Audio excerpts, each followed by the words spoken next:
76 miles long, 6 miles wide, the longest tidewater glacier in North America.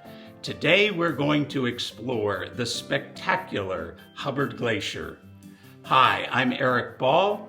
I've been a destination speaker on ships for almost 20 years, and I've had the great pleasure of sailing over 24 times into the Hubbard Glacier. Join me now as we explore this incredible natural wonder.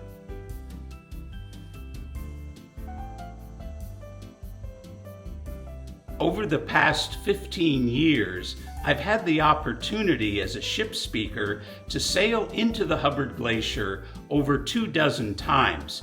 And I've viewed the Hubbard Glacier in all sorts of weather, from fog to overcast to brilliant sunny skies. And what's amazing is that it always looks different each and every time you visit it. Glaciers are formed when the accumulation of ice and snow exceeds the amount of evaporation or calving off of a glacier. Glaciers are generally said to be either advancing or retreating. A glacier is advancing if the accumulation of the snow and ice is more than any evaporation and calving, and conversely, a glacier will retreat when there is more evaporation and more calving than accumulation of new snow and ice. Glacial ice absorbs all the colors of the rainbow except for the color blue, which it then reflects back. Depending on the day that you visit the Hubbard Glacier, you'll get all sorts of different gradations of blue, and often you'll get a more vivid blue color if the weather is slightly overcast or if there's a little bit of fog. It takes some 400 years for an individual snowflake to travel the entire 76-mile length of the glacier from its furthest point from the bay all the way to the face of the glacier.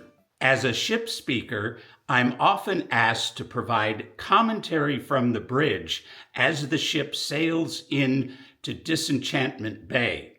It's always a great thrill to be on the bridge. It's all business, watching the captain and the ice pilot and all the crew with binoculars watching the ice floats to safely navigate the vessel as close as possible to the spectacular Hubbard Glacier. Typically, the ships will get as close as 3 miles away from the glacier up to as close as 1 mile away from the glacier.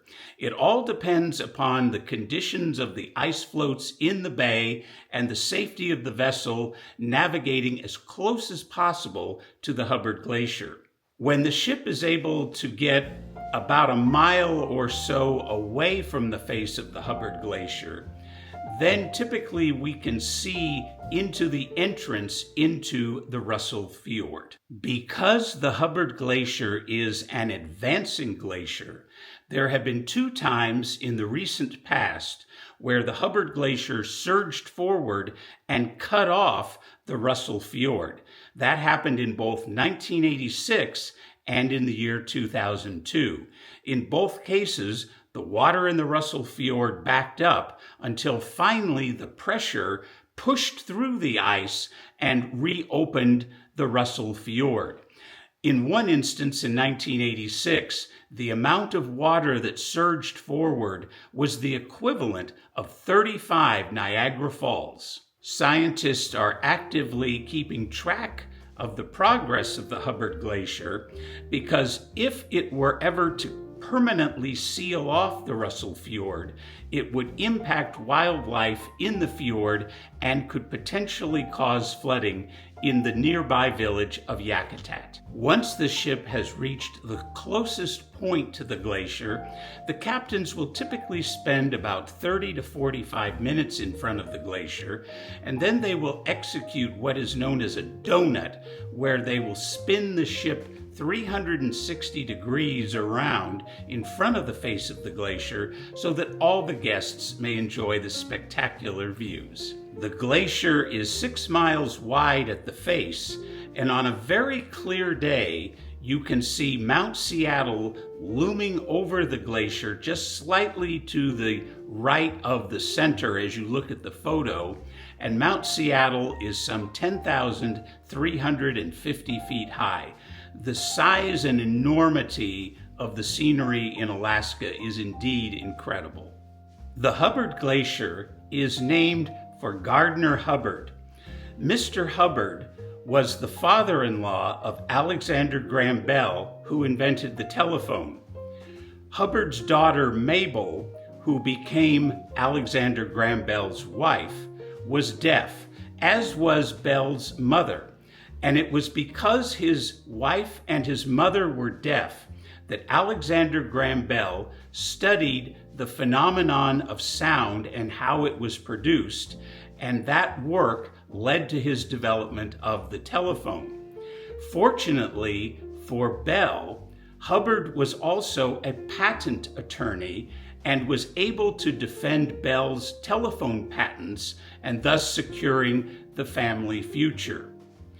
Hubbard was also the very first president of the National Geographic Society. Most glaciers in Alaska are retreating. The Hubbard Glacier is the exception, and scientists think that it's because the glacier is so large at 76 miles long and 6 miles wide that helps keep that ice cold enough so that you don't have as much evaporation. One of my fondest memories of the Hubbard Glacier involves this beautiful watercolor. This lovely watercolor was prepared by one of our guests on the Silver Muse in the year 2019. There's a great story behind it. The guest who drew the watercolor would sit out on the deck of the Silver Muse every day as we were sailing to various ports in Alaska. She had one of those portable watercolor sets and would draw what she saw from the deck of the ship. Then on the last night of the cruise, she offered all of these watercolors, probably a dozen or more, to various members of the crew, and she let me pick out which one I would like. Of course, I picked the beautiful Hubbard Glacier with these gorgeous blues, whites, and purples, a wonderful memory of the Hubbard Glacier.